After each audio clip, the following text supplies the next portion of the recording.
Hi friends, I'm Julia and I'm the creator of Made by Tasman. Welcome back to my channel.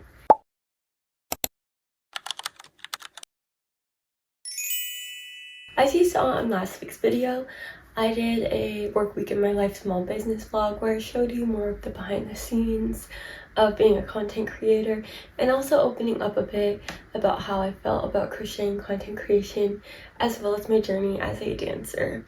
This week, I thought I would try something new, so I wanted to do a how much can I read and crochet in a week because I also really like reading as a relaxing hobby. I'm always listening to an audiobook at the same time as reading a physical book, so I thought that could be really fun.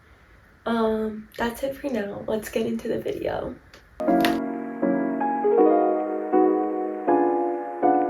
Me, because the one time I didn't, the night mom spent crying over an unexpected hospital bill for me breaking my elbow, and I'd run up.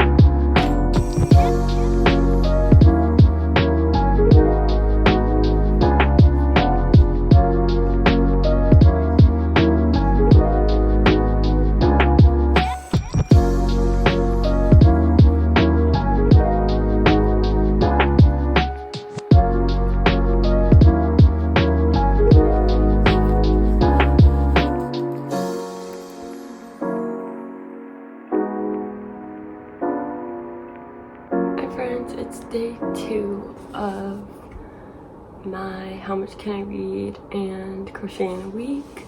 It's Monday. I started on Sunday for the video. I've been currently reading this book. It's called The God of the Woods. Don't mind my AC, it's kind of hot. But yeah, I really want to finish this book tonight. I've read like almost 100 pages. It's really quick, so I really want to finish it, but I should sleep soon. I worked a little on this bag. I'm almost done with my audiobook. I have like 10 minutes left, but I wanted to jump into a different story, so I'll let you know if I finish this or not. But it's super interesting. It's a mystery in multiple ways, and I don't know who's responsible. So let's see. Wilson, edited by...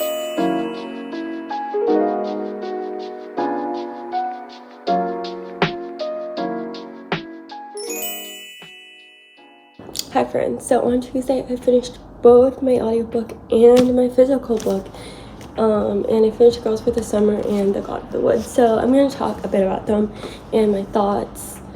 So Girls for the Summer was about two girls named Birdie and Cass, and so they both come from different economic backgrounds.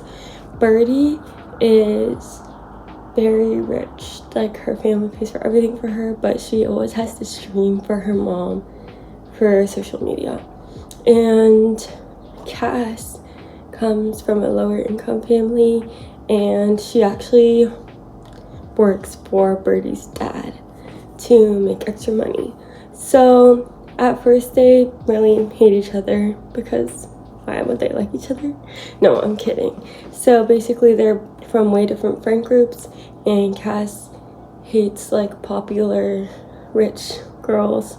Yeah, so Birdie makes a big mistake and she sent to her father's little beach town for the summer to live with him, and he makes a contract for her to sign in order for her to get her trust. So Cass actually has to watch over Birdie because her dad doesn't trust her, and they end up spending a lot of time together and they end up falling in love. It's super cute.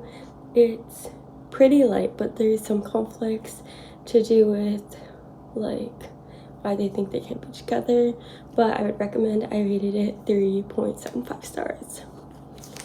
So next is The God of the Woods. This is so interesting. It actually came out last year, which is really cool, by Liz Moore, and this book is actually set in 1975.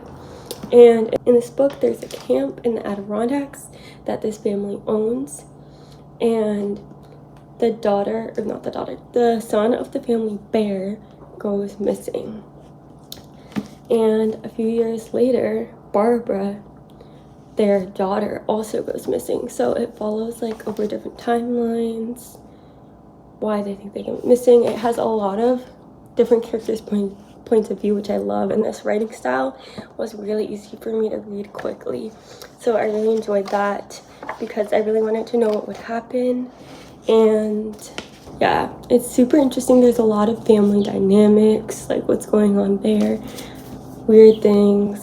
So it kept me on my toes, and I actually wasn't sure like what caused both of their disappearances until close to the end. So I'd really recommend. I rated this 4 stars. So yeah.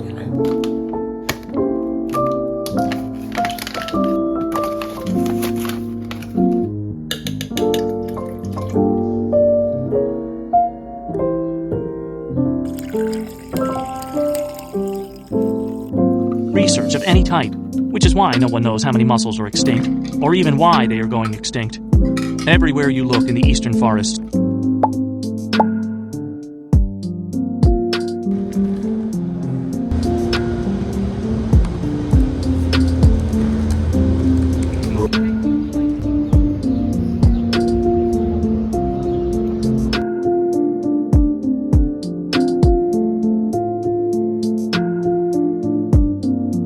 But the next day, Kat saw him all day, behind him, following, always near but never overtaking. It was very weird. Hi friends, you have made it to the end of the video. Thank you so much for watching this far. It means a lot to me. I really appreciate it. If you've watched this far, please comment the sprout emoji. That's my favorite because I'm a soybean sprout because I'm vegan. And I don't know, that's just like a fun nickname. But anyway, in this video, I completed 2 books. I did not start them this week. I just finished them this week. I would say I finished 2.5 books because I'm 46% of the way through A Walk in the Woods. Okay, my opinions on that one.